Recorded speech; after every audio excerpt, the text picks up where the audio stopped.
Soulève là-bas.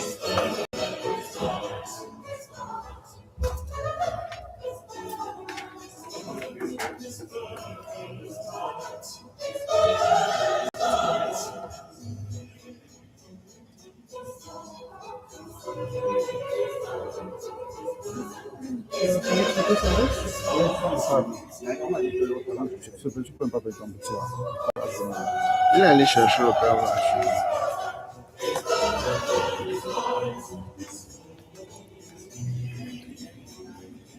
Boris, où est... L'autre est dans le sac. Je vais ramener ça. Je vais ramener ça. Et maintenant...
Okay, so you just scan the code. Oh, scan the code? Okay. All right, hang on. Help me. Don't go away. Don't go away. Well, how does... Okay. So...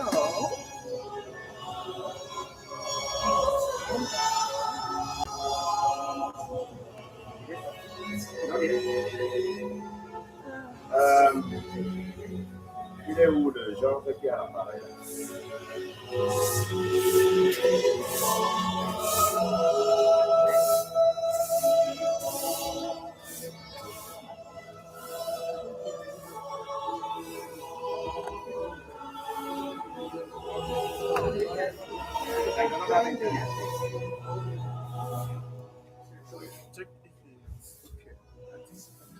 Connect this to this. Okay, but now what about this? How do I connect this? Can you unlock your computer? How do I unlock it?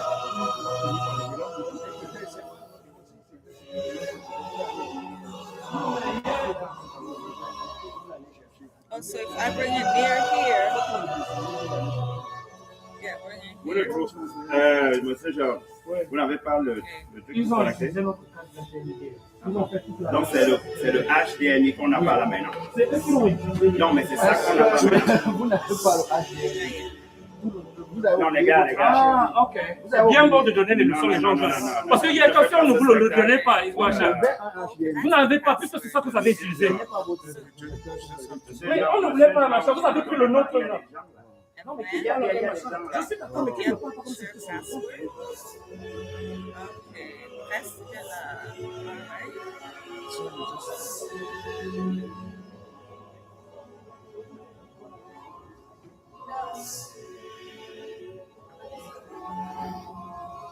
Where's the number one? Right? Yeah.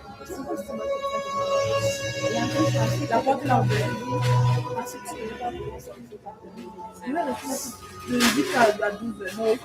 Okay, all right, okay, almost. It's okay. We are almost there. La question était pour déranger. Okay, so we're gonna, yeah, there it goes. And then now I send. Okay. It went to you, Vanessa Pilar. and this one. C'est envoyé. Okay.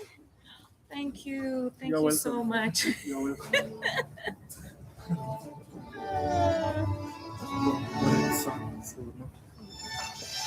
Alrighty.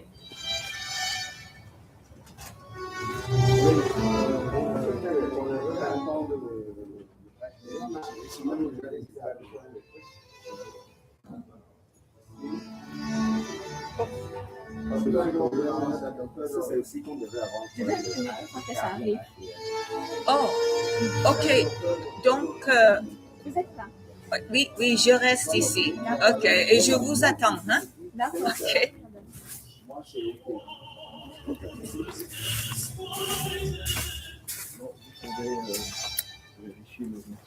Ah, apparently, okay. Good morning, Thierry. Mais Yes. How Good are morning. you? Did you get some rest? I did, yes. Did you work out a little bit with hot water? Were you able to hot water? Oh, Were you able to get some? I didn't, but you know what? I was reminded of my youth. I was happy. I said, oh, yes. Okay. When I was younger, I did this. Thierry, thank you for the good memory. Okay. Okay. Even if it was false, good memory.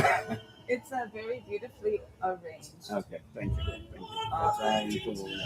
Yeah, very nice. I think one of Pearl said she is not coming on our panel. Uh-huh. The one from the Rotary Club wrote and said she couldn't. Ça marche. make it. Parfait. Merci. Yeah. Mais Ça vient de- oui, oui, on voit quand même. Ah, mais c'est le ça. grand écran, j'ai mis un écran dedans. Donc, Ah, d'accord. Mais comment on pourra transférer ça à l'autre? C'est ce qu'il faut non, pas faire. puisqu'on n'a rien commencé, je vais D'accord. basculer.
Vous pouvez m'asseoir là, mais je préfère.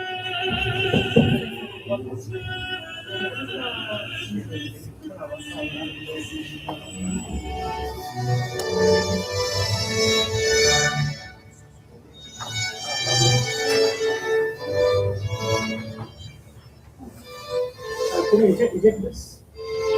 No, I don't need to because I want to connect. Si je comprends bien, cette place est hypothéquée déjà. Oui, on n'a pas le choix. On va dire avec. Non, dans ce cas, il ne faut pas que ce soit deux trucs. Je serai obligé de descendre aussi pour laisser. Pour laisser.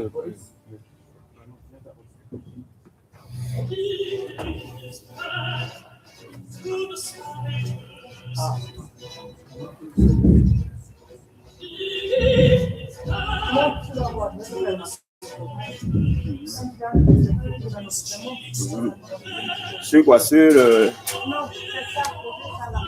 Personne ne va faire comme ça. Personne ne va?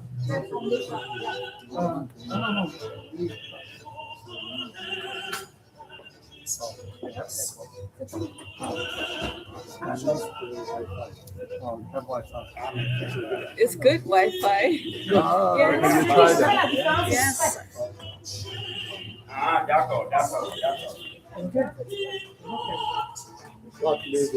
You want to write it? Huh? You want to put the light again for your Now you can. Yeah. Yes, indeed. I'm Leah. Nice to meet you. Okay. Yes, I'm from New York. Tu peux pas régler. Il faudra laisser là, l'autre qui a sa chaise volant. Yes. Yes, in the afternoon. For a very short period, yeah. So you are at the Felicia? Yes, yes. Oh, yeah. Me and Bernard. Yeah, nice to meet you, Bernard. So you came originally from Hong Kong, or? Well, currently I'm working in classes. Non, So I came to on va dire aux gens que j'en prends. Wow. Wait, you had to connect somewhere. Yeah, yeah. Oh, right, yeah, yeah.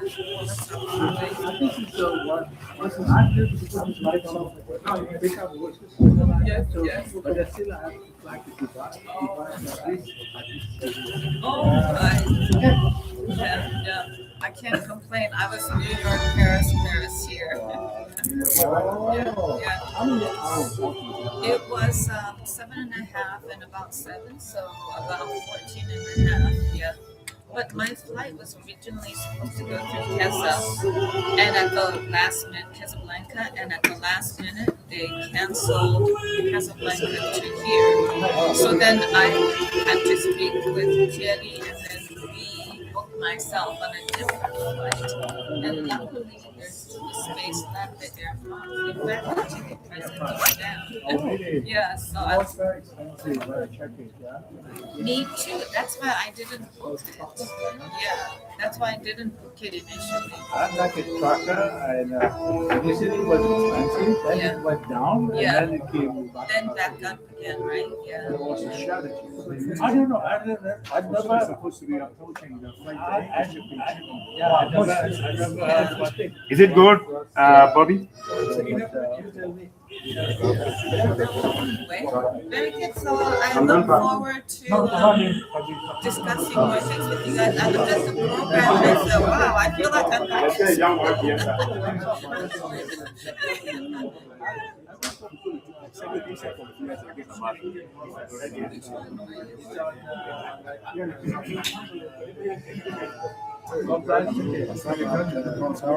Ça va, sauf que ceux qui sont là ne peuvent pas voir. Enfin, ce n'est pas de leur intérêt de voir. Et donc, tous, Regarde, comment ça va être? attends, si tu vas voir le faisceau là. C'est vrai quand même. On va arrêter. Thierry, on arrête les lampes ici. Non, ça. That's good. They needed. L'autre chose qu'on peut Yes. faire, c'est éteindre toutes les lampes ici. Yes, indeed. Voir ce que ça donne. Essayons d'éteindre toutes les lampes pour voir. Thomas est où? Voilà Thomas. Tu lui fais sinon on éteint, on teste. Tu as reçu. Voilà ton jeu maintenant.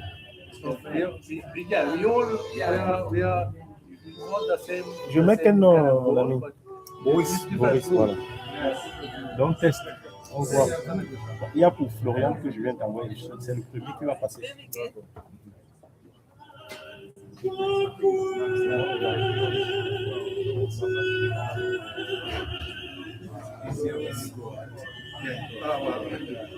Just let me know.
police pan, you say pan la, a police pan, a police pan.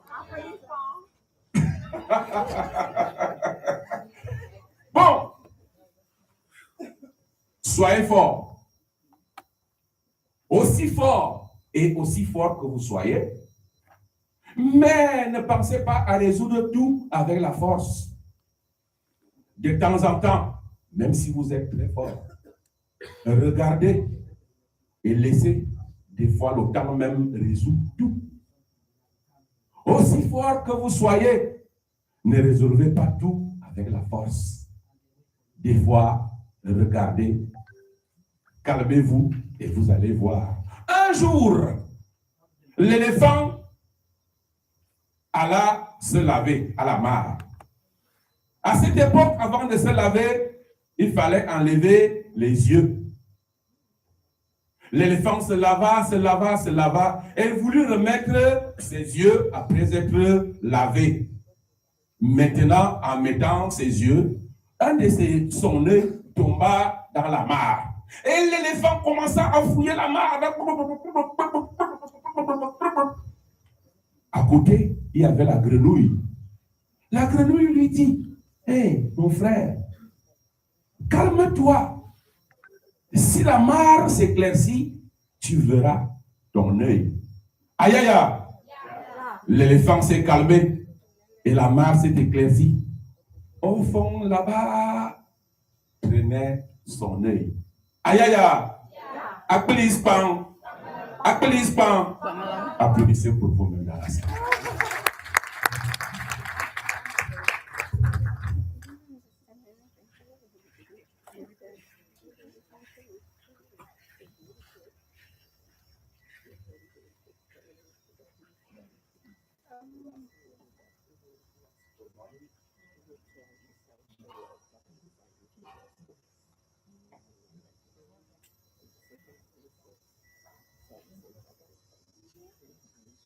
Good morning to all. Welcome to this NPK at the Catholic Universities.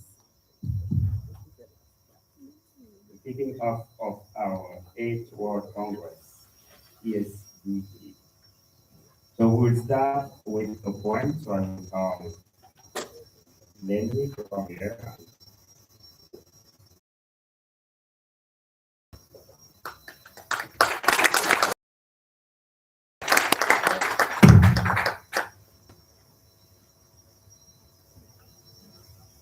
Africa is termed the global south. We are termed resource rich, but economically poor. Tell me, whose fault is it that lands filled with youthful aura and metallic ores, with gold and coal in their very core, are labeled impoverished? The story began when our fathers and mothers were shipped on ships of no return. They flocked our mother tongues out of our tongues and called our accent broken. So we struggle to live experiences which are not ours, while ours remain unspoken. But it's with this tongue that I can say, Jangi Nakupaka. It is with this identity that my word becomes my collateral. It is with this identity that I can say, Jangi Nakupaka. That we can say, Jangi Nakupaka. Awumina. We are termed the global south. South from whose perspective? Can you identify the south on a round earth that is spinning on its axis? Can we redefine this narrative? You see, south is a mere convention of a downward direction. And down is where history has placed us. Down is where statistics rank us. Down is where PT expects us to stay. But today I say, Africa, you are not the global south. You are the global solution. You are AI, an adaptable intelligence. You are the API bringing community development. You are a survivor with your bow and arrow pointing your way forward. You are not just the aroma. You are the full course meal, kiban gunanyoy seji, bikatikati honor. Ladies and gentlemen, it's an honor standing in front of you this morning. My name is Bungai Marie-Josette Lenyoy. On stage, I'm called Lenyoy the Poet. I'm a descendant of the Saw tribe from Bamenda, Cameroon. And I leave you with the second piece. Black man not die dirty. For a multitude of things have already killed him. He did not die from the bacteria. He died from a system much worse than malaria. A system even born Francois cannot heal. He did not die from hunger. He died having multiple master's and bachelor's degrees that cannot hit up a decent meal. He did not die from the mosquito bite. He died knowing merit means nothing when power picks favorites. He did not die from laziness. He died trying 99 times and was told to try again later. For 99 days he's for the thief, and one day the thief became a minister. And yet this black man, this black boy, this black woman is a dreamer. She dreams of the other side where the grass is greener. The other side where our sons and daughters, our masters are not martyrs. The other side where each and every one receives their basic right. And there is a guarantee of seeing the morning light. Until this side becomes the other side, this land will forever remain a land of promises and not a land of glory.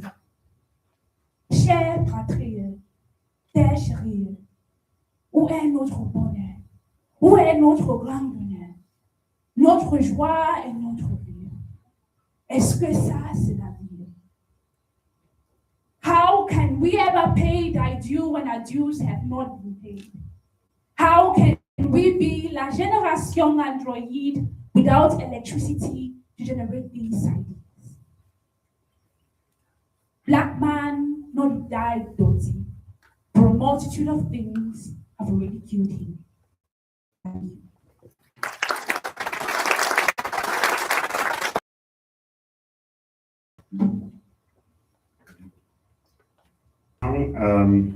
Pour ce lancement, Madame l'ambassadrice de Suisse au Cameroun, le père recteur, bienvenu Thomas Chungi, et le représentant du maire de la ville de Yaoundé, je vais inviter à tour de rôle ici.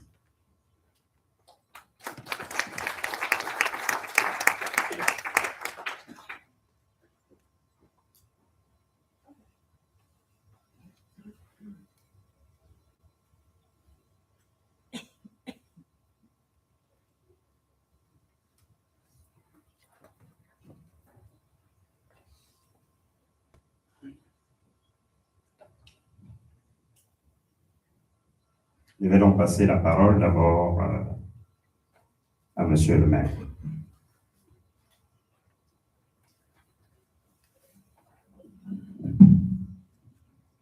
Madame l'ambassadrice de Suisse au Cameroun, Monsieur le père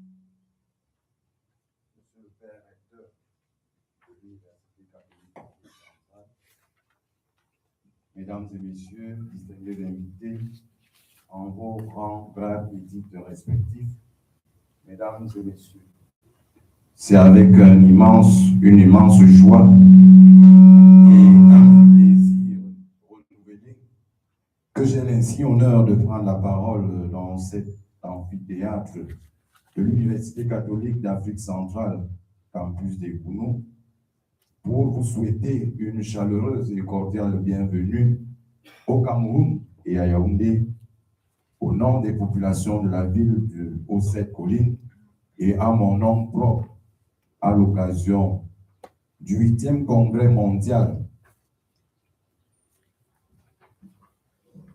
de ISBEE 2028 World Congress Olympic and Business Ethics. Une chaleureuse bienvenue, particulièrement à ceux qui sont venus de tous les recoins du monde pour honorer de leur présence cet événement. Je voudrais remercier le promoteur pour avoir choisi la ville de Yaoundé pour abriter cet événement.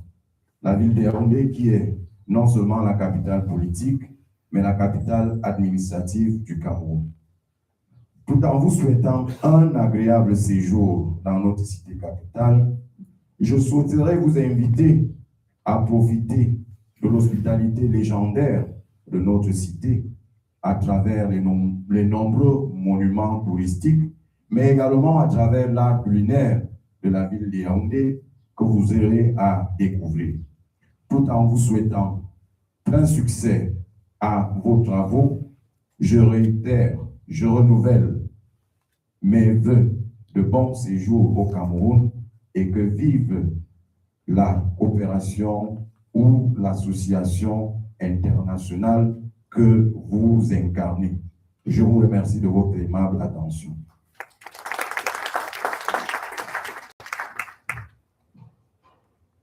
When I call Madame l'ambassadrice.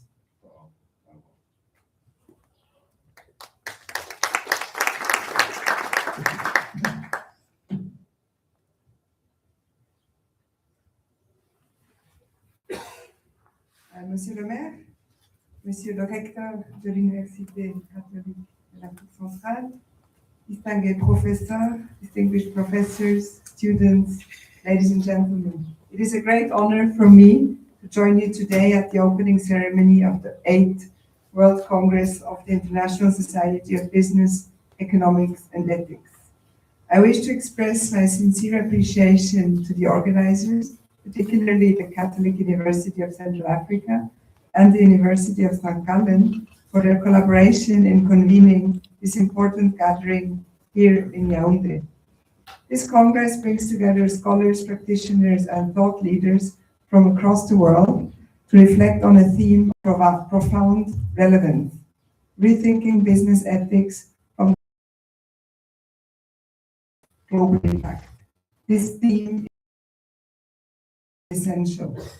The realities of doing business in the global south are shaped by complex socioeconomic conditions, informal economies, resource constraints, persistent inequalities, and remarkable community resilience. At the same time, cultural norms and values play a decisive role. Communal solidarity, otherwise known as the African concept of Ubuntu, traditional authority structures, and deeply rooted indigenous ethics influence how business is conducted and how responsibility is understood in this part of the world. There are also significant variations in institutional strength, which directly affect transparency, regulatory enforcement, and overall business integrity. Yet, despite these challenges, the Global South consistently generates distinct forms of resilience, innovation, and ethical creativity. These lived experiences offer perspectives that enrich global debates on responsible business conduct and remind us that ethical frameworks must be grounded in the realities of the communities they aim to serve.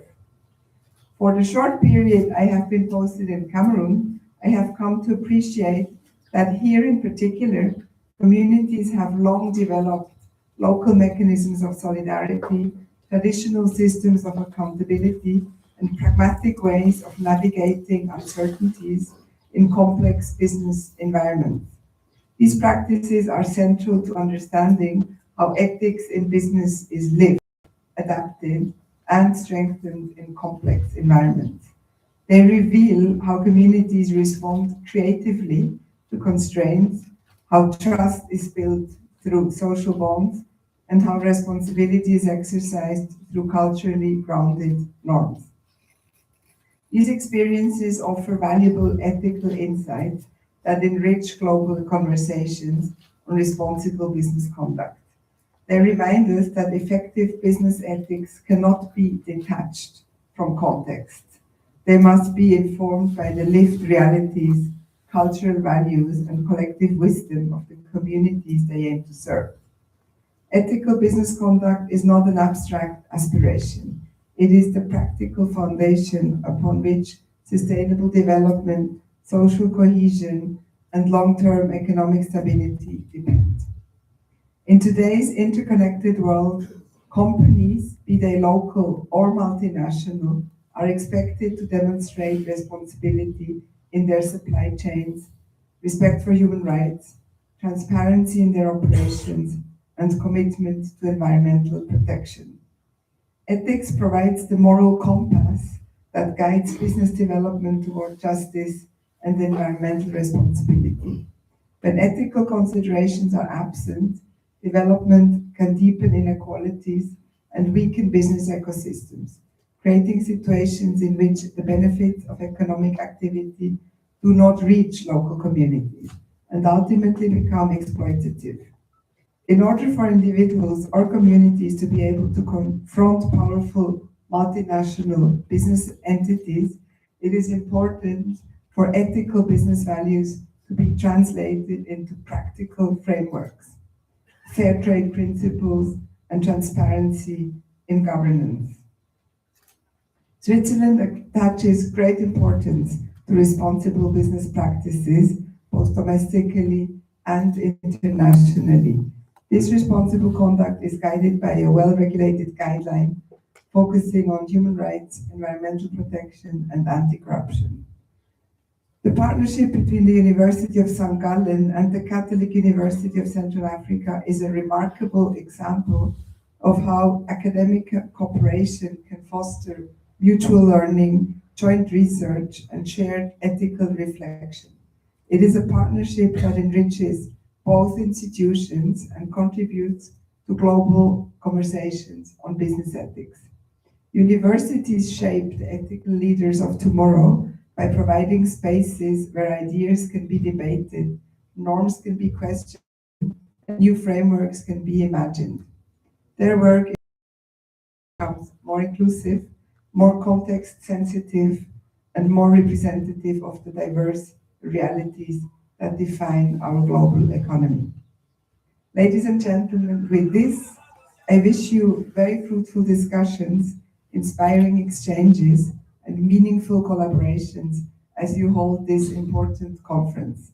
May your reflections here in Yaoundé contribute to shaping a more just, responsible, and inclusive global economy. Thank you very much.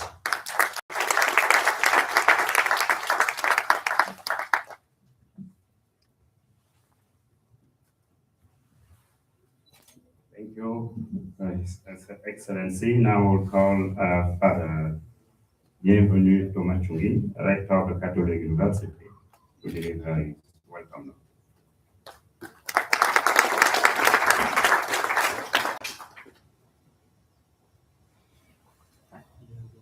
Monsieur le maire, Madame l'ambassadrice de la Confédération helvétique, chers responsables académiques, distinguished representative of the public authorities,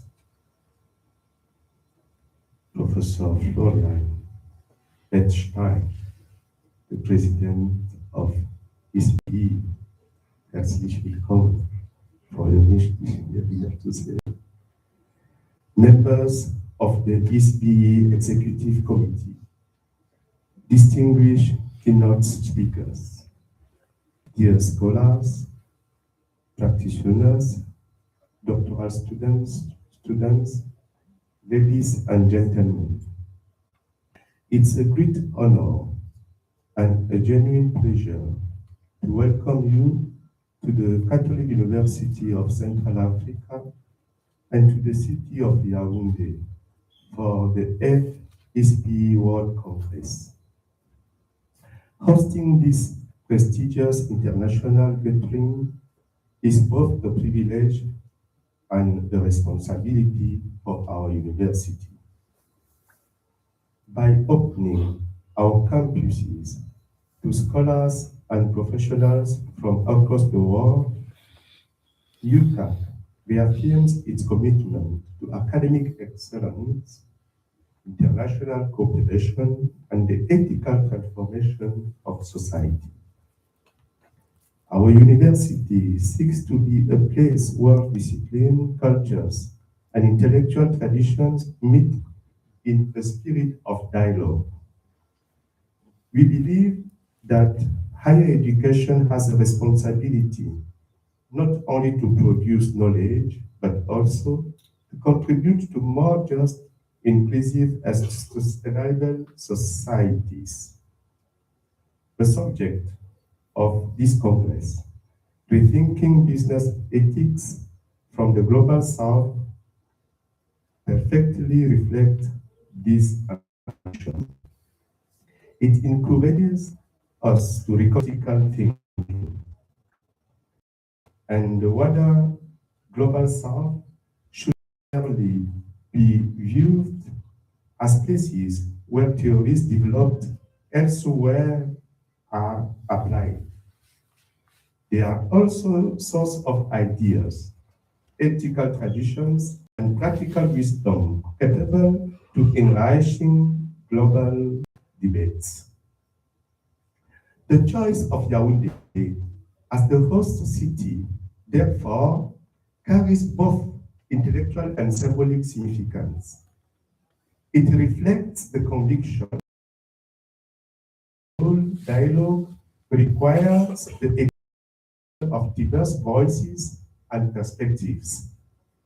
This vision resonates deeply with the mission of the Catholic University of Central Africa. As a Catholic university, we believe that economic activity must always remain at the service of the human person and the common good. Business decisions are never merely technical or financial. They affect human dignity, communities, institutions, and environment. During the coming days, the Congress will address some of the most pressing ethical challenges of our time, including responsible leadership, corporate accountability, artificial intelligence, global supply chains, extractive industries, energy transition, meaningful work, social cohesion, and indigenous knowledge.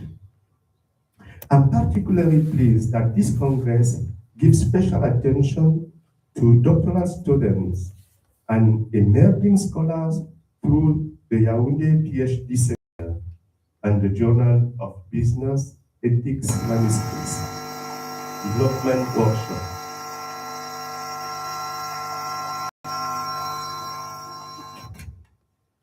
Allow me to express the university's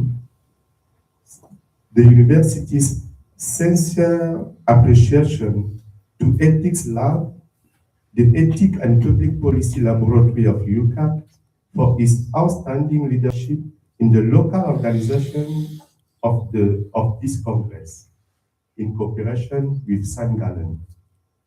I also warmly thank our academic and administrative staff, our students, volunteers, and partners whose dedication has made this event possible.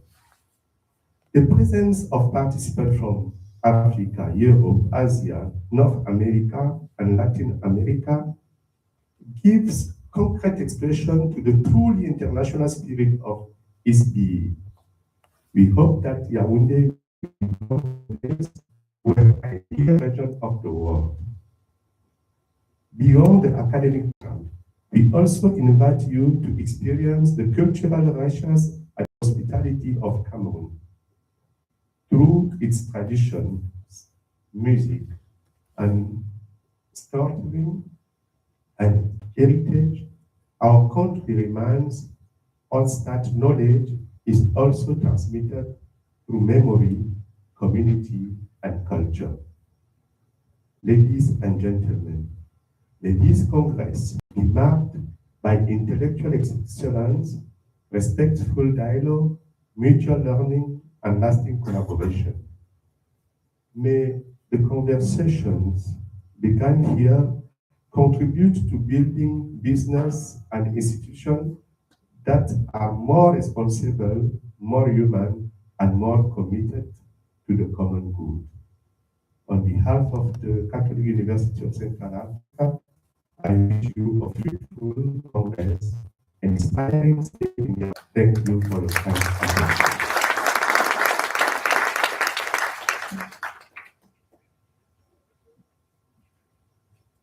Thank you, Father Rector. Please join me again to clap for Father Rector. I will now ask you to join your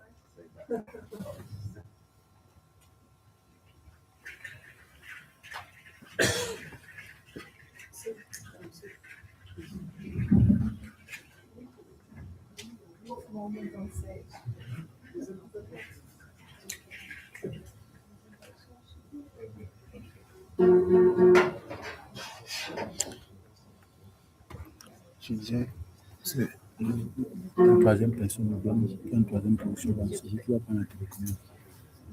Je peux lui montrer comme ça. Donc, avec te faire signe. Le pronom, c'est quoi? C'est événement.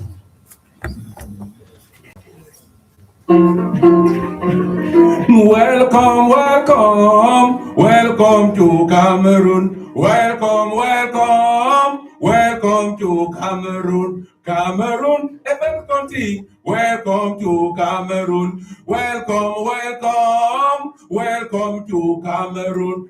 Cameroon, the country to the Bolivia. Welcome to Cameroon. The Cameroon, the country to Roger Mila. Welcome to Cameroon. Welcome, welcome, welcome to Cameroon. Cameroon, country to Roger Mila. Et ton fils à Omambi. Welcome to Cameroon. Welcome, welcome, welcome to Cameroon. Ayaya! Ayaya! Do you know un fiaron wondo un mimon? Huh? You eat in Cameroon. Quand vous allez manger aujourd'hui, demandez un fiaron wondo et mimon. Welcome, welcome, welcome to Cameroon. Welcome, welcome, welcome to Cameroon. Ayaya! Akulistan. You know Ndole and Miwanda? Ndole and Miwanda. Quand vous allez manger aujourd'hui, demandez le Ndole et Miwanda. Welcome to Cameroon. Welcome, welcome, welcome to Cameroon. Cameroon, a good country. Welcome to Cameroon. Welcome, welcome, welcome to Cameroon. Do you know un bon? Hein? Quand vous allez manger aujourd'hui, quand vous allez partir manger, demandez qu'on vous serve le pomme et mimon. A good food for Cameroon. Ayaya! Ayaya! Do you know un pelme kaba? You don't know un pelme kaba? Si tu es au Cameroun, demande qu'on te serve le pelme kaba. Je te dis qu'un pelme kaba. Welcome to Cameroon. Welcome, welcome, welcome to Cameroon. Cameroon, our country. Welcome to Cameroon. Welcome, welcome, welcome to Cameroon. Ayaya, ayaya. Do you know Odontol? Hein? You don't know Odontol? Quand vous allez voir aujourd'hui quelque chose du Cameroun, le vrai vin du Cameroun, demande. Ayaya! Ayaya! Vous connaissez le foléré? Foléré. Quand vous allez boire aujourd'hui, demandez. du Foléré. Welcome, welcome, welcome to Cameroon. Aïe, aïe, aïe. Do you know Ekwamba? Ekwamba. You don't know Ekwamba? Quand vous allez manger aujourd'hui, demandez qu'on vous donne les combats. Merci beaucoup. Clap to you.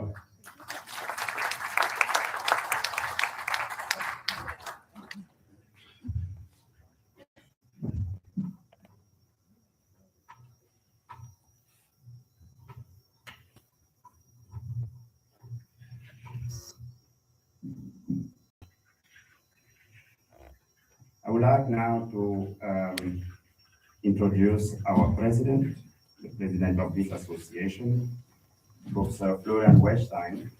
So ISBEE is the International Society of Business, Economic and Ethics. And Professor Weinstein is also director of the Institute of Business Ethics at the University of Senegal.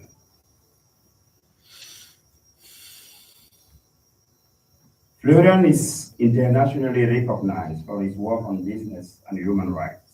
That's how I engaged the first time myself with the work. Corporate responsibility, and especially the political role of cooperation in society. His scholarship has consistently invited us to rethink the ethical responsibility of business in an increasingly complex and unequal world. The decision to bring ISBEE to Yaoundé was neither accidental nor merely geographic. When we discussed it, it reflected a shared conviction that serious conversations about decolonization, global justice, and the future of business ethics must also be shaped from places whose experiences and intellectual traditions have too often remained at the margins of global academic debate. Yaoundé was therefore chosen not simply as a host city, but as a place from which new questions, perspectives, and forms of dialogue could emerge. In his presidential address, titled Decolonizing Decolonization, very interesting framing, or why ISBEE is going to Cameroon,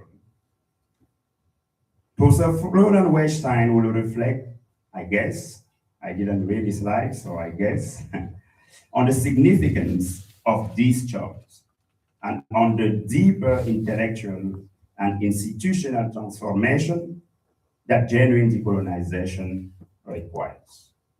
Please join me in warmly welcoming Professor Florian Weinstein.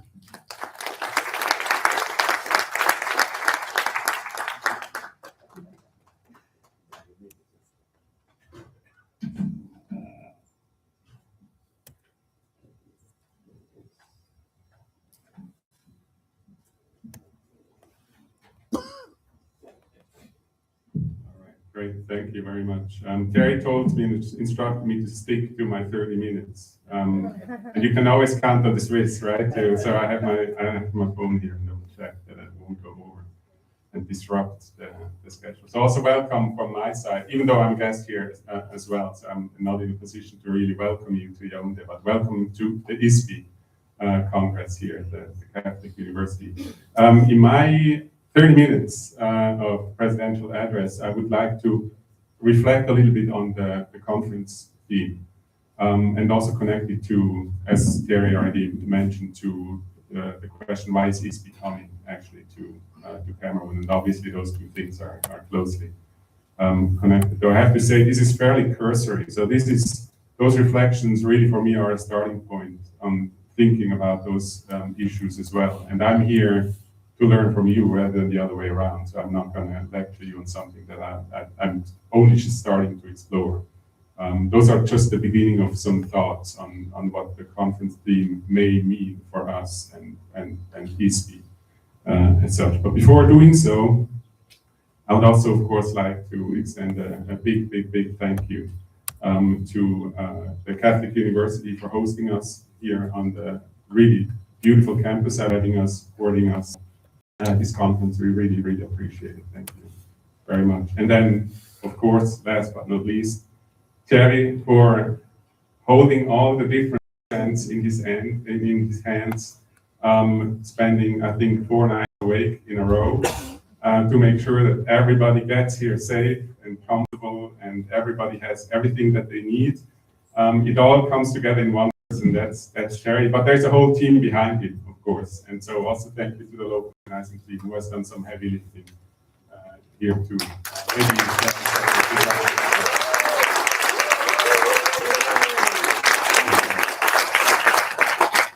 I mean, we're only just starting the conference, right? But it was a good start. So we count on you, Thierry, that it's also coming to a good end.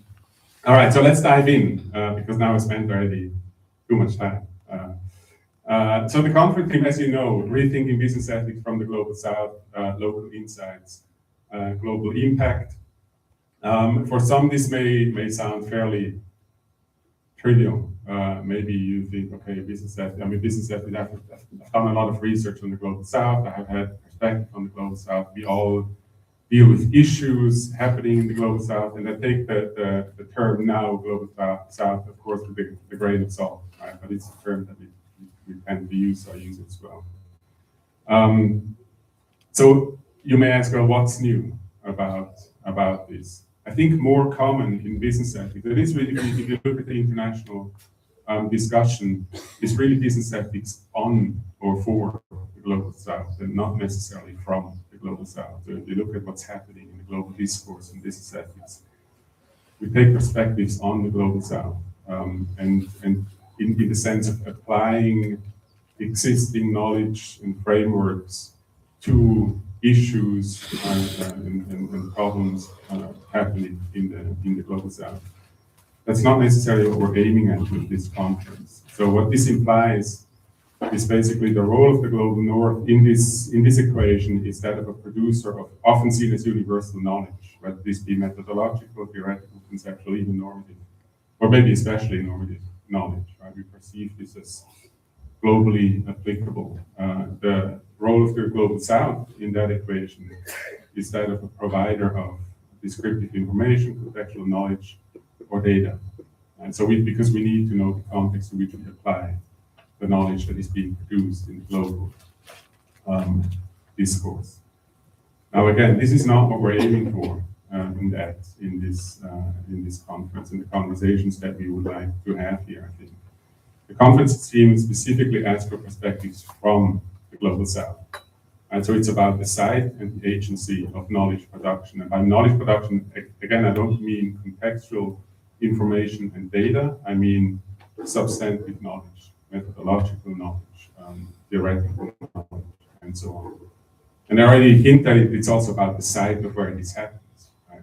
And maybe that's already really a call for epistemic justice, decolonization of knowledge as we know it and see it as relevant in a global discourse. Now, the question that I would like to explore a little bit is to what degree is business ethics part of the solution or part of the problem in advancing this kind of epistemic justice? Because ultimately, this isn't a business ethics organization. So what does our field have to do with this call for epistemic justice?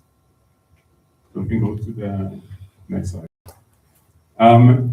Intuitively, you could say, and maybe that is the intuition of many of us, that there is much to say actually about business ethics as a solution to epistemic or advancing epistemic justice, and not so much as a problem. Business ethics is inherently concerned with the moral legitimacy of economic arrangements, markets, businesses, and so on. That's a thing that we think about daily, in a way, right?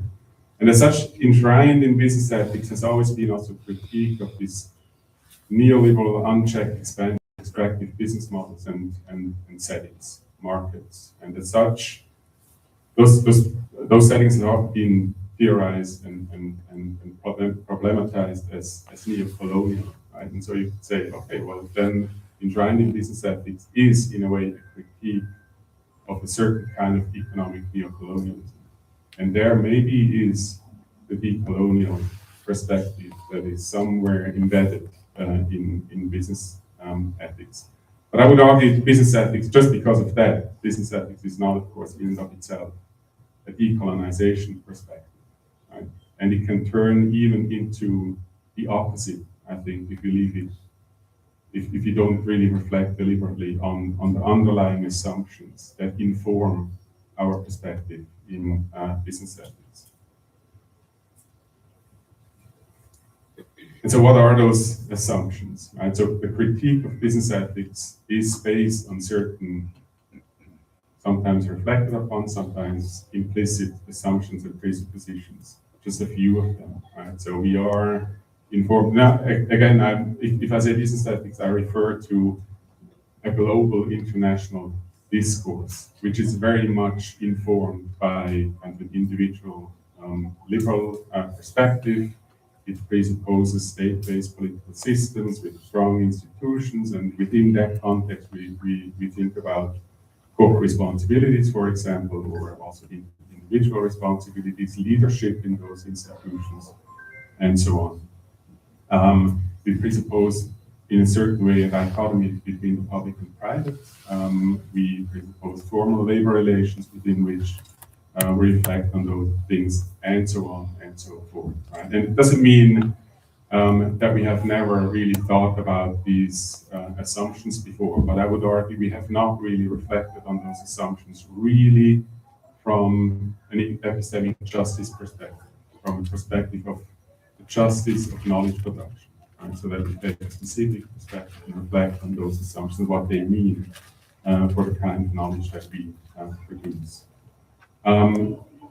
What we see, and now I'm going back basically to this business ethics on or for the global south, what we can see is that those unquestioned assumptions can lead to a misalignment in terms of the context or the concepts that we use and the context to which we apply it in that sense. So if we use it in a context of contextual diversity, we very soon see the limits of the concepts and frameworks that we're used to be using in a global discourse.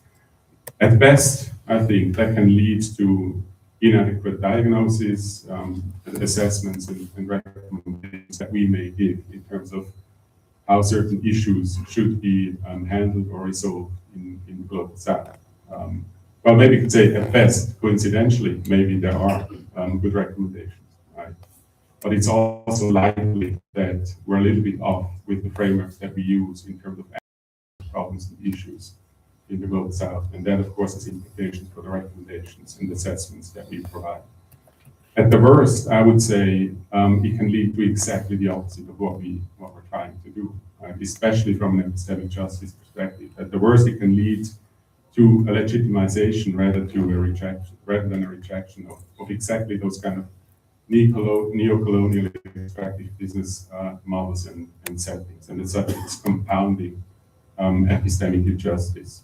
And I would like to make an example about this that I draw from, and Kerry already announced it before, for my own field of research that I've been in for the past almost 25 years, I would say. That's the business and human rights discussion, which is, of course, overlapping with business ethics. It's slightly different. But there is a core that overlaps. It's inherently concerned with the responsibility of business, specifically geared towards human rights. And so there's much to say about certain assumptions that hold business ethics that are also used and applied in business and human rights. Specifically, I would like to reflect a little bit on human rights due diligence as a concept. So the traditional view, for those who are not familiar at all with the business and human rights discussion, the traditional view, obviously, on human rights is that this is a state-centric concept, right? So the traditional view holds that governments have human rights responsibilities, but not necessarily companies. Companies may have indirect human rights responsibility insofar as they're imposed on them by states through legislation or policy, and so on. But primary duty bearers are governments. That has changed quite dramatically in 2011. So there was a lead up to this. So I'm not going to go and dig into the history of all of this. But in 2011, the United Nations Guiding Principles on Business and Human Rights were published. And the author of that was John Ruggie. Some of you may have known him. And they were unanimously adopted in the Human Rights Council. So they have a strong weight, and we see today they have also strong policy and legislation or legislative implications. The UNGPs hold that corporate do have a responsibility to respect human rights. So that was quite a paradigm shift in a way. So that was the first time that officially it was accepted. There was a large consensus that corporations actually do have human rights responsibilities. The UNGPs define those responsibilities in terms of non-violation. So the responsibility to respect is a responsibility not to violate human rights, or it's a do no harm provision. So it's a fairly narrow definition of it.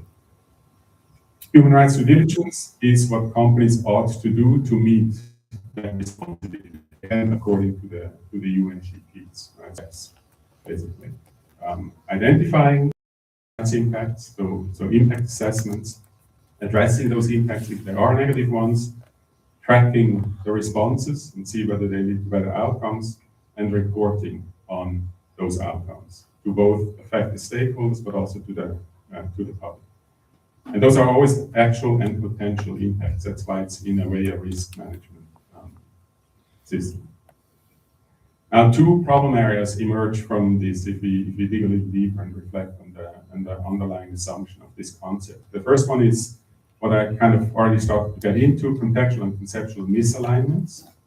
And the second one is more kind of dealing with the actualization through policy and legislation, which compounds the problem that we discover in the conceptual misalignment. So let me briefly reflect on those. And if we reflect on human rights due diligence, we could, of course, start as in such a fundamental way as questioning human rights as such, as a Western construct. And of course, there is a whole discourse very often anchored in 12 scholarships, so the third world approaches to international law. Scholars who would question the legitimacy of human rights and also see them as an instrument of domination, for example. There's also counterpositions to that. Amartya Sen, for example, that many of you know, a prominent scholar that had done research that's very, very important for business ethics. I don't think that's a drum roll for me, but I'm just going to continue my talk. So I'm not going to go into this discourse because I want to specifically be able to reflect the human rights due diligence as an instrument. Right? And so this would already draw us away from before we actually have a chance to reflect on this instrument. So let's put this aside for now. I'm not saying that this is irrelevant, but we want to reflect on something else, and that's more the human rights. Then the second step would be on the notion of respect for human rights as it emerges from the UNGPs. And as I already alluded to it, the UNGPs define respect for human rights as near non-violation, so in negative terms. And now the question is, what assumptions are underlying those? I think this is very much informed by this Western liberal individualist perspective. Though I would argue, even from that perspective, if you really think it through, what respect means, we would probably come to a fuller notion of respect. Respect also means to value the worth of the person in front of you, and non-violation means basically indifference. It means ignorance, right? So you leave people alone. You respect them by leaving people alone. I don't think that's the core of respect. Respect is a positive appreciation of the other in front of you. But I think this is getting even more prominent if you leave this individualist liberal perspective and you take, for example, a more relational or communal perspective onto respect. Right? So this valuing the other and the positive aspect of respect come out much more. So there we see already that in terms of the respect underlying human rights due diligence, and of course that informs what companies ought to do. is already heavily biased towards a particular kind of interpretation of respect. Now, if we leave this aside too and say, okay, we just accept it for now, because this is, in a way, the idea of respect that informs the international human rights discourse. Then the next question is, well, what is a relevant harm or a relevant impact that needs to be identified by human rights? Who defines what a relevant harm and impact is? And if we look at how this is being defined, then it's very clear that what counts here is the corporation that defines for the corporation to take into consideration if the UNGPs say that companies should consult with local communities, that should engage with local communities, and so on. The corporation who calls the shots in terms of who are we engaging with, how are we engaging with those communities, what do we perceive as relevant, and what don't we perceive as relevant, and so on. And what they do perceive as relevant, very often, we all know this as business ethicists, is of course what can be measured and tracked. And there's an explicit notion in the human rights, in the UNGPs, that this is actually what counts for companies. Right? So they need to be able to track their responses to human rights impact. So they need to make it measurable. I would argue not all human rights harms and impacts are measurable per se. Right? So there's a selection of what harms count as relevant and what count as irrelevant already in the concept of human rights due diligence. So some fall through the cracks and some will be picked up by those companies. So human rights due diligence makes some type of harm visible and delegitimizes some other types of harm. And what that leads to is basically harm without responsibility, and harm without responsibility leads to harm without revenue. Because the responsibility of companies is only what's in the purview of human rights due diligence. And if harm occurs outside of this, it's not the responsibility of the company, and it's not really the responsibility of anyone. And if it's not the responsibility of anyone, then nobody has a responsibility to actually remedy those harms. So if we summarize all of this, then we see that human rights due diligence is, in a sense, it's a mitigating concept. Right? It is focused on the consequences of problematic business endeavors and business models and so on. And as such, it focused on the symptoms that occur from those models and not necessarily on the root causes of those harms.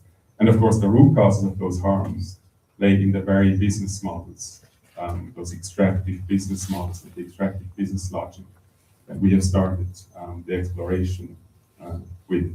That will be left unquestioned. So human rights due diligence is a non-transformative concept. It doesn't change anything about the logic of business. It just eases the consequences of those business models. And as such, it aims at, maybe not explicitly, but that's what their result is. It legitimizes to a certain degree those business models by making the results of it and the consequences a little more bearable for those who are affected by it. And as I said, this is compounded in a way by actualizing human rights due diligence through legislation and policy. There has been, and many of you have certainly taken notice of this, there's been a recent trend towards mandatory human rights due diligence legislation. The latest example is the CSDDD at the European Union, which make part of the UNGPs turning into legislation, making it mandatory. So the goal of that legislation is to make human rights due diligence an obligation for companies because the sense voluntary. Those are domestic laws with extraterritorial effects. So if Switzerland adopts such a law, then Nestle, the headquarters of Nestle may be obligated by this, but of course the idea is that they will hand down this obligation down their value chain. So the impact of those laws occurs elsewhere. It doesn't necessarily occur in Switzerland. It may occur in Côte d'Ivoire, where they source their coffee and so on. Right? So this is an example, if we will, of this kind of ethics on or for the global South. And I'm not arguing against those laws. In fact, I was heavily involved in Switzerland in promoting them. I'm only arguing against those laws if they're flawed in their design and in their enforcement and accountability mechanism. mechanism. And this is where the problem, I think, lies with laws. Many of them are very superficially designed, and there has a reason also, because the design and the way that those laws are being made do very often, or almost never, involve the people that are actually affected by those laws that are being made in Switzerland or in the European Union and so on, and it does not involve the countries where those laws will actually have a major effect. So they're superficial in their design and they're inadequate in their accountability mechanisms. What that leads to is, and we've seen this many, many times, what it leads to is that companies adopt them in a fairly cosmetic way. Right? So they comply with the law on paper, but they don't change very much substantively about their business conduct. So they go basically about their business as usual, but have a stamp of approval that they are compliant with the law in the end. So those laws, if they are designed that way, they provide an air of legitimacy, a stamp of approval, without changing the substance of the business practices. And as such, again, they legitimize rather than transform. And that was probably ultimately the goal, right? So that the business practices are being changed. But it can have the opposite effect, that they're actually being legitimized rather than transformed. Another mechanism is through policy, and that's not necessarily human rights due diligence. Through procurement,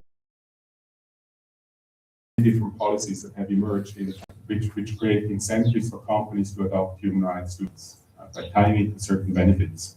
And as business ethicists, we all know this discourse and this problem of kind of instrumental business ethics, creating a business case for human rights due diligence. So it's very prevalent in the business and human rights discussion as well. So human rights due diligence, in that sense, is then subjected itself to the logic of profit maximization. It turns into a profit factor itself, and as such, it's not a critique or a transformation of this underlying extractive business logic, but actually an extension and solidification of it. So I won't go into that on instrumental business ethics because I feel we all have thought about this quite a bit, right? I just wanted to remind you that this also happens in the business and human rights realm, and this instrumental thinking can have impacts if we think about it from an epistemic justice. That is exactly the opposite of what we actually intend.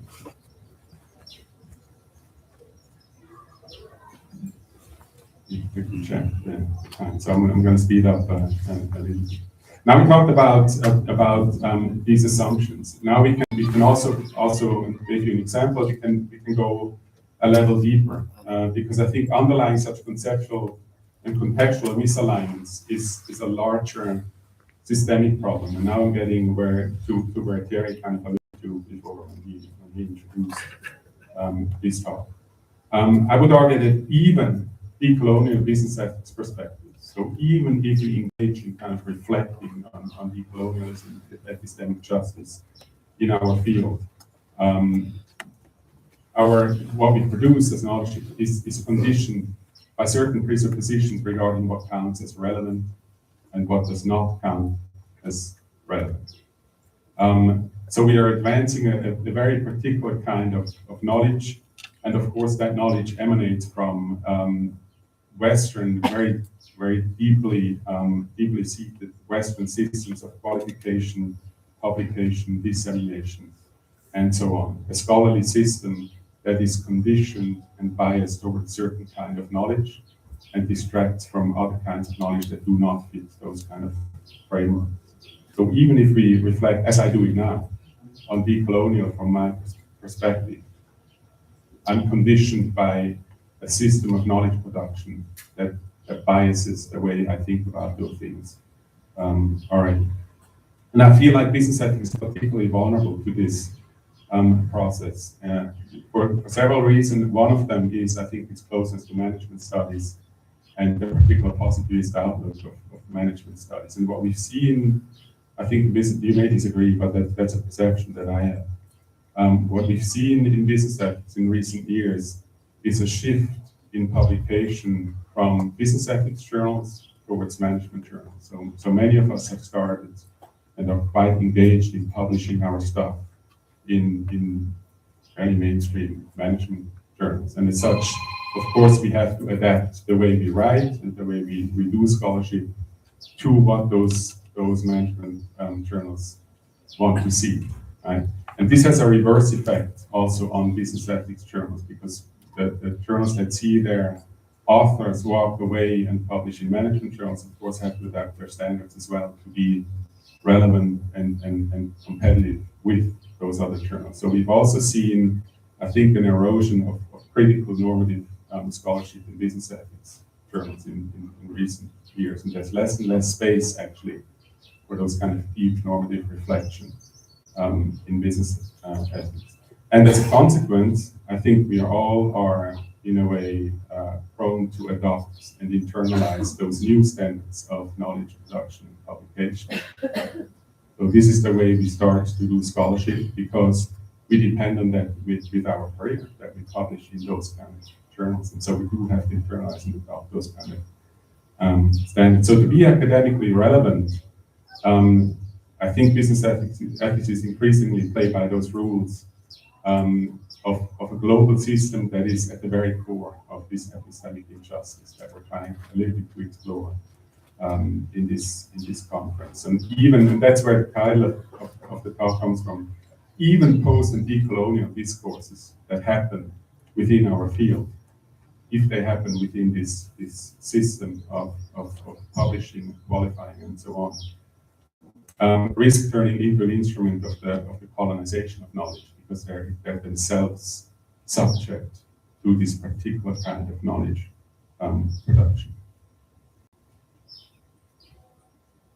I'm looking at Jerry if he gets nervous. Yeah, a little bit. I'm almost done. So maybe just to summarize this briefly, we have three, or I've touched on at least implicitly, some explicitly, but three perspectives on how we can read business ethics for, in, from the Global South. So the first one is the one that I started with, right? Business ethics for the Global South. That's what I feel like, have been doing all along. So we produce global insights and then apply it to a local context. And what we do here is the other way around, right? So this is more of an imposition, I think. So the decolonization discourse happens at a global level, within a set global knowledge production system. And as such, it adopts and works according to Western scholarly standards. It removes agency from the Global South, and it is kind of a colonization through decolonization. Again, the link to the title of the talk. This could lead to, in a way, a counter movement, which I call here business ethics in the Global South. So you could say, okay, well, decolonization needs to happen produced locally, but also have only local dominant system. This is, I think, not what we hope to aim at, right? Because this also is a kind of a marginalization of local discourses if they remain local and basically ignored by the global system. I think where we want to get at is business ethics from the Global South. And the way I interpret business ethics from the Global South is that we produce local insights that have a global impact. That's the conference theme. So it's about integration of those local insights into a more open, more inclusive, more diverse global discourse. And I would argue that epistemic justice requires this kind of integration to really be epistemic justice, and not just kind of isolation. And by that I mean more than just representation. So it's not about just including people of all and colors and cultures into the discourse. It means about changing the system of knowledge production at the global level. But that kind of knowledge that is coming from the Global South really has an impact on our thinking. 2 minutes to briefly reflect on what to do with ISBEE.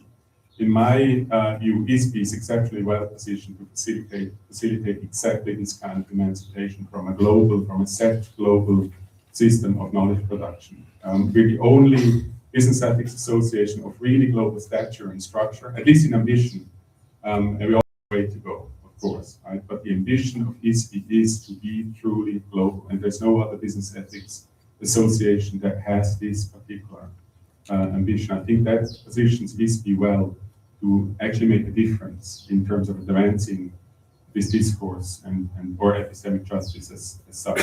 So what can we do? Just 4 brief thoughts, and of course those are ones, and this should only be a conversation starter. We can conference, and ISBEE 2026. That's to it. So we hope that this is actually the kickoff to many more conferences that we see in those contexts. So this is why ISBEE is going to Yaoundé. It's about breaking epistemic hierarchies by shifting the site of knowledge production. Again, I think it's important where we produce this knowledge. I mean, we can reflect on decolonization and epistemic justice in Brussels, but if we really want to do so, I think we have to do it here, right? And so this is the reason why we bring ISBEE here. Bringing ISBEE here is also illustrated. So I'm not trying to make it seem all easy and nice, and we've also experienced the challenges of bringing ISBEE here. And if you look around, you may notice already that many of the faces that are usually present at ISBEE conferences this year are not here. And I'm not saying they're not interested in the theme or not interested in coming to Yaoundé, but there are challenges. There's health concerns. There's the cost to travel and so on. But it also, for those who are here, I think we also see what it is the other way around. Right? When all the ISBEE conferences are in Bilbao, in Warsaw, in Shanghai, there are people who travel the other way around. So I think it's a good exercise to change this for once. We can facilitate collaboration, and think we should do so much more. So actively foster and facilitate the exchange and interaction among of ISBEE, not just at the conference, but also throughout the forum. Of course, aware that I'm stepping down as president in just a few days. So this is afterwards, the things that we can offer alternative publishing and dissemination opportunities, an alternative system where people can publish scholarship without to correspond to those very restrictive rules and conventions. The Global Business Ethics Survey that Brian will have a panel on at this conference. I think that's a good example for that. It was supported, the publication was supported by Global Ethics, so there are institutions that we can collaborate with and create alternative publication platforms that can be used, that are accessible to everyone, and that can not be easily published, for example, in conventional academic journals. Finally, we can leverage fundraising efforts. We can mobilize the executive committee and the members to raise funds and to contribute to ISBEE, and as such, that would create opportunities also throughout the 4 years to have more events and more interaction among the members. So, conclusion is a call on all of us, in a way, to use the opportunity of ISBEE 2026 here in Yaoundé, to have those kind of conversations and to brainstorm, because, as I said, I think it's important. The site is important. I mean, we can have these conversations afterwards as well, but I think it's important that we have those conversations here while we're all here in this context. Let us think about and move this agenda forward in business ethics while we are here at this conference. We can take first step at the conference. We can set up collaborations. We can think about how we can do research and scholarship together and so on. But I think in the long run, and this may even be beyond you, Christoph, I think in the long run, if you take epistemic justice seriously in business ethics and for ISBEE, I think it will have much more profound implications, right? I think it will have to make us rethink the way ISBEE is structured and organized, and I think we have to start thinking about this too. How can we make ISBEE not just in ambition, but in reality, much more global and inclusive in terms of the knowledge that we produce. So So I'll leave that with you. Put the ball in your court, and I hope that we will have this conversation throughout the next days. Thank you everyone again for being here. I'm looking forward to it.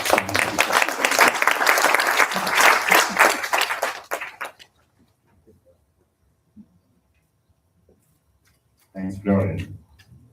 So we'll have a very slight change into our program. So before Bobby's keynote, we will take the family pic, just at the same place where you register yourself. So let's take maximum 10 minutes to just go out and do that and come back here. Thank you. Mais on n'a pas.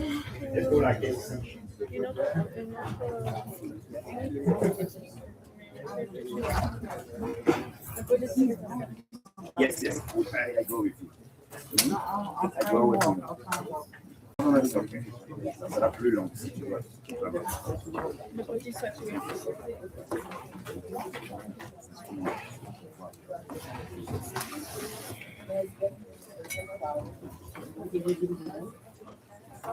So we have 10 minutes to go and come back. Okay.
Last week, I love the last week.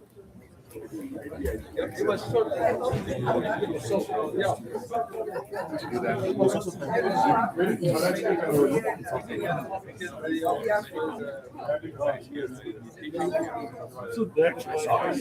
So I could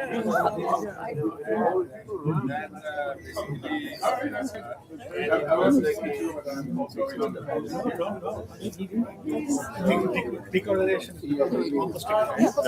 Ice cream taste. So how much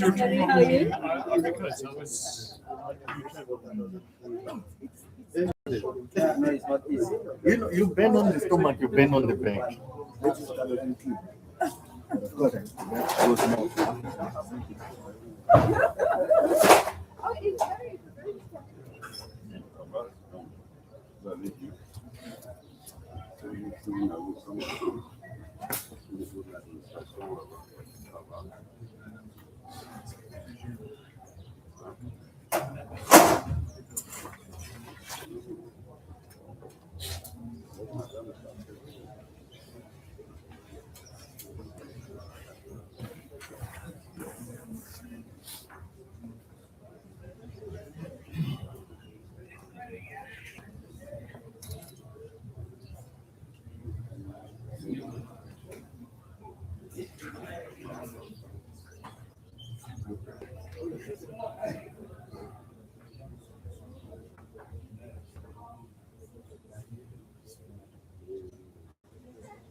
Non, je ne suis pas là-bas. Je suis ailleurs.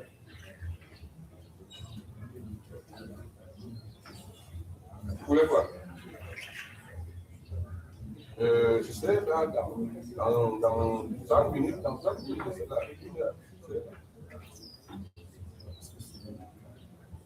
Oui.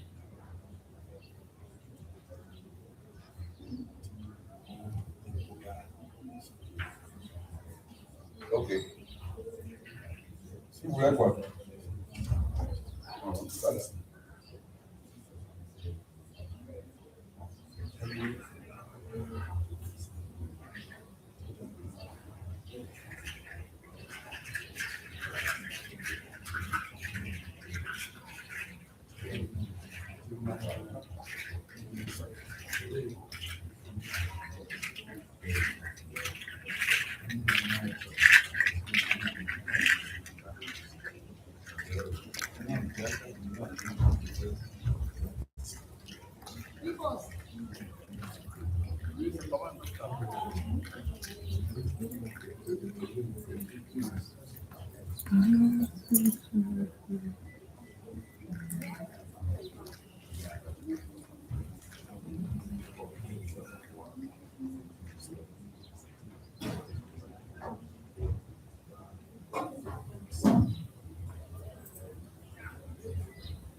Zan ma biyo ngoma mutane.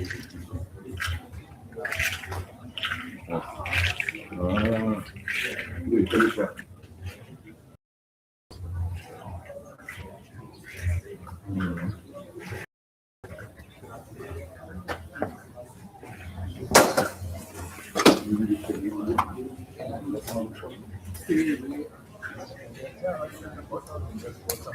go somewhere and relax. Like for a young man, it's not like that. No, that's it.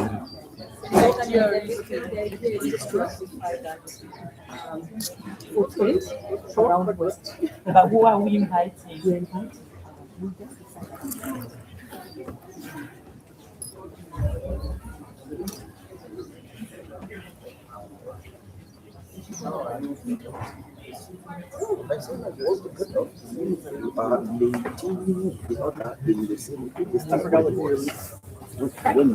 Friday. Okay. So you're not going on any excursions? No, my kids have all of their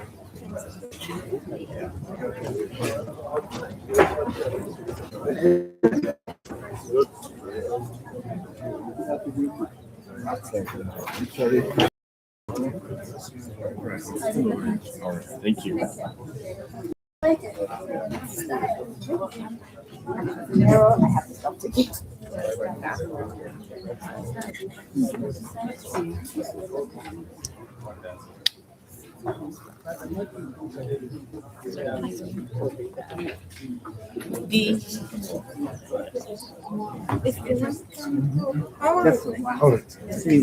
That's fine. It's good to have some friends.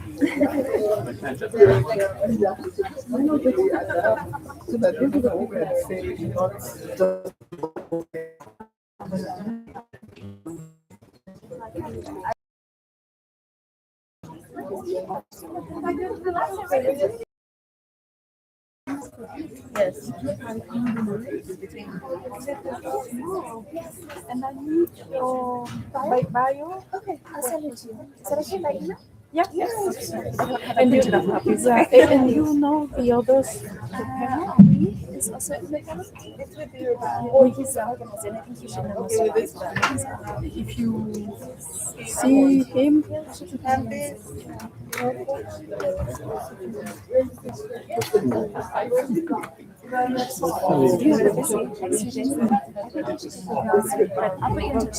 there is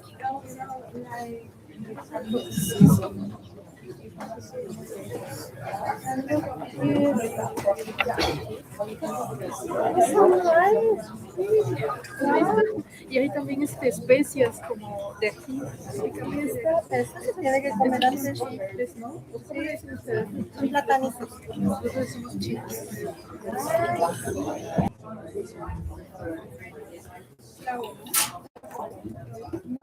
Okay,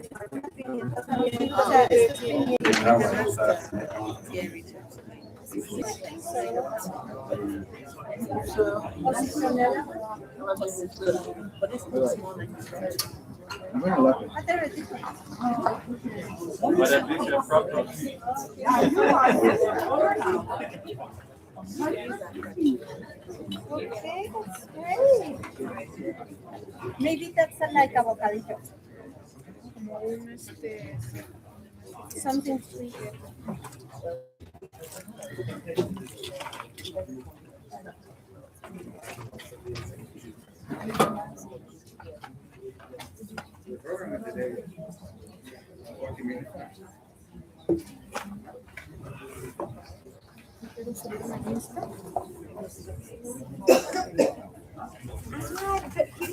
Ahí está explicado.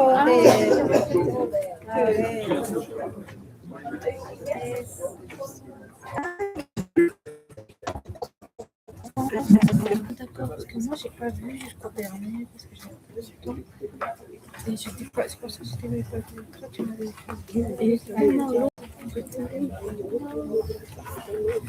ça aurait été cool, hein, parce que je voulais t'écouter. Donc du coup ça a été comment? Donc on va se croiser en même temps. Ah, ok.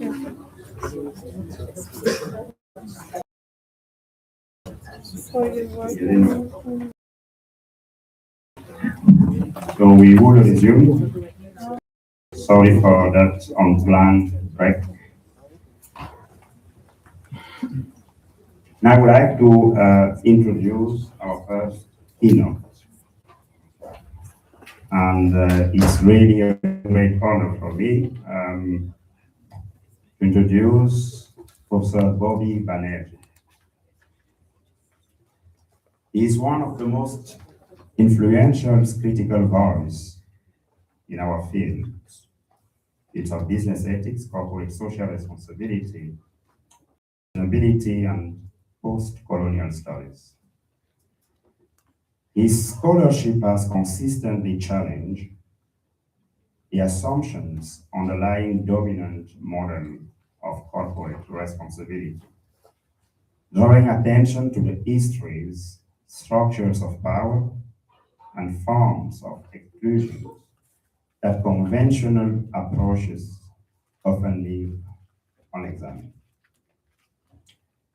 My introduction here is also to his work is also connected to the personal memory. In Brussels, when I was just beginning my PhD studies, actually greet each other, but I this one. At an early stage of my career, I was work so courageously questioned established framework was both inspiring and intellectually formative. It's therefore particularly meaningful to welcome him today to Yaoundé at a Congress dedicated to rethinking business ethics from Global South perspective. As we open the intellectual program of this Congress, I think that it is difficult to imagine a more powerful voice and contribution with which to begin. Please join me in warmly welcoming Professor Bobby Banerjee.